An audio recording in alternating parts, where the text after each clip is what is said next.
Isinumiti na ng Department of the Interior and Local Government sa Office of the President ang kanilang recommendation para sa permanenteng pagtatalaga kay Acting Chief PNP, Police Lieutenant General Jose Melencio C. Nartates Jr. Inihayag ito ng DILG sa pamamagitan ng budget sponsor nitong si Senator J.V. Ejercito sa gitna ng plenary deliberation para sa panukalang 2026 national budget nitong Huwebes.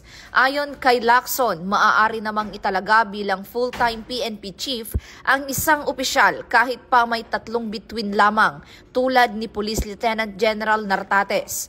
Samantala, tiniyak naman ng National Police Commission ang kanilang buong suporta kay Lieutenant General Nartates habang hinihintay ang desisyon mula sa Malacanang.